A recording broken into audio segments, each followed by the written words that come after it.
आज से 6.5 करोड़ साल पहले पृथ्वी कुछ ऐसी दिखाई देती थी। जहां आप बैठे हैं वहां डायनासोर्स घुमा करते थे। समुद्र की गहराई से लेकर आसमान की चोटी तक 1 लाख किलो वजनीय जीव से लेकर 4 हाथियों से भी बड़े पक्षी तक हर कोने में बस इनका ही राज था। लेकिन ऐसा क्या हुआ कि सिर्फ चंद घंटों में इनका विनाश हो गया? हमारे पूर्वज ही जिंदा क्यों बचे और इंसान पृथ्वी पर कैसे आए, जानते हैं इस वीडियो में। समय में थोड़ा पीछे चलते हैं। ये है हमारी पृथ्वी। उस वक्त ऑक्सीजन ज्यादा होने की वजह से 30-35 महले की बिल्डिंग जितने ऊंचे पेड़ हर जगह दिखाई देते थे और इनमें रहते थे डायनासोर। ये है 8 मंजिला ऊंचा अर्जेंटोसोरस। एक दिन में ये कई जंगल चर जाते थे। उस वक्त पृथ्वी कुछ ऐसी दिखाई देती थी। ये है चूने के रेगिस्तान, जहाँ लाखों सालों से बरसात नहीं हुई। यहाँ भी इनका बोलबाला है। ये है हमारा भारत, जो एशिया की तरफ बढ़ रहा था। उस वक्त भारतीय जमीन लावा से भरी रहती थी और यहाँ पाए जाते थे राजासोरस। यहाँ का कुछ अलग ही मंजर है। 7 बस जितने लंबे जीव से लेकर इंसान जितने बड़े केकड़े तक। बाहर आकर देखो तो कई किलोमीटर लंबे अमेरिकी रेगिस्तान में पाए जाते थे टाइटेनोसोरस। 20 हाथियों जितना वजनीय, 8 महले की बिल्डिंग से भी ऊंचे ये जीव आज यहाँ बच्चे पैदा करने इकट्ठा हुए हैं। दुनिया के हर कोने में डायनासोर्स की आवाजें गूंज रही थी, लेकिन इन्हें क्या पता था कि आज इनका अंत होने वाला है।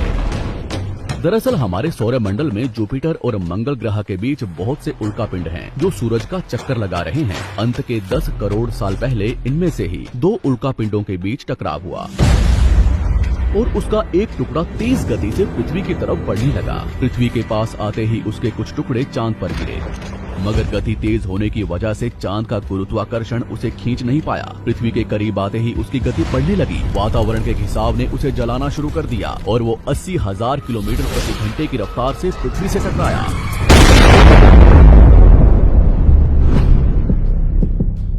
यहाँ रात के 1:30 बज रहे थे।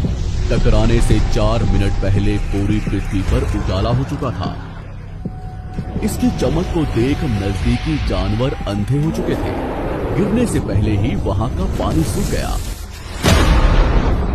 गिरते ही विस्फोट से निकली ऊर्जा आज के 10 करोड़ परमाणु बम के बराबर थी।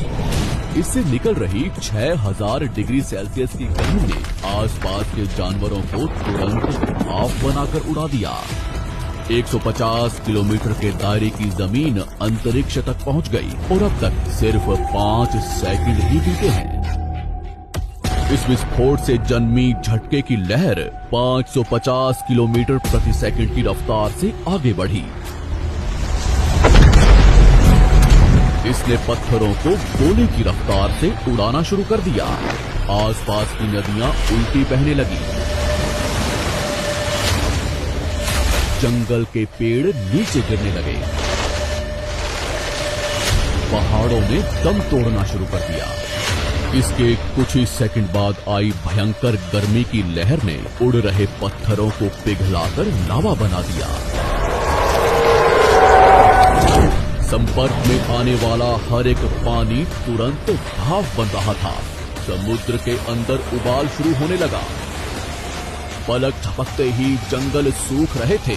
जानवरों का शरीर उबल रहा था और अभी तक तो सिर्फ शुरुआत ही हुई है। टकराव से हजारों टन मलबा अंतरिक्ष में पहुंचा था, जो गुरुत्वाकर्षण की वजह से पृथ्वी के चारों तरफ फैलकर पृथ्वी पर गिरने लगा। उसमें भी आग लग रही थी और जहां ये गिर रहे थे वहां कई किलोमीटर तक विनाश हो रहा था।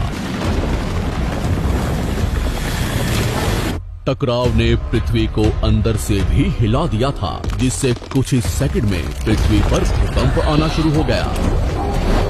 भूकंप की तीव्रता ज्यादा थी, इसलिए समुद्र का पानी जमीन में बैठे रेत से मिलने लगा, जिससे जीवों को घुटन होने लगी और वहां भी पतन शुरू हो गया। अभी सिर्फ 5 मिनट ही बीते हैं और बाहर जानवरों में भगदड़ मच चुकी है। घटनास्थल पर पैदा हुई गर्म धूल और मिट्टी तेजी से आगे बढ़ रही थी। बादलों में धूल जाने की वजह से इनमें बिजली गिरनी शुरू हो चुकी थी। इस तूफान के बीच आने वाले हजारों टन वजनीय जानवर और पेड़ हवा में उड़ रहे थे।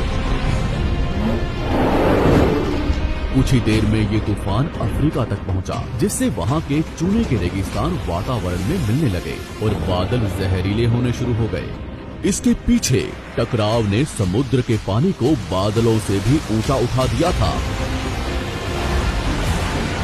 जिससे गर्म पानी की भयानक बाढ़ आ रही थी। 5 घंटे के अंदर पूरी पृथ्वी धूल से ढक गई। पृथ्वी का औसत तापमान कई 100 डिग्री सेल्सियस तक पहुंच चुका था। पूरी दुनिया के जंगलों में आग लगी हुई थी और भूकंप ने मरे हुए ज्वालामुखियों को उजागर कर दिया था। हर सेकंड पृथ्वी गर्म हो रही थी, ऑक्सीजन कम हो रहा था, पृथ्वी पर जमी बर्फ पिघल रही थी और नदियों में बाढ़ आना शुरू हो चुका था। इस महाविनाश के बाद ज्यादातर जमीन में रहने वाले कीड़े मकोड़े और स्तनधारी जीव ही जिंदा बचे थे। पृथ्वी की 70% आबादी विलुप्त हो चुकी थी। कुछ डायनासोर्स अभी भी जिंदा थे, जो या तो छोटे थे या उन्हें किसी गुफा ने बचा लिया था।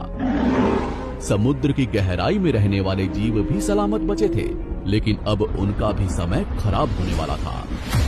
कुछ ही दिनों बाद जहरीले बादल पूरी दुनिया में बरसना शुरू हो गए।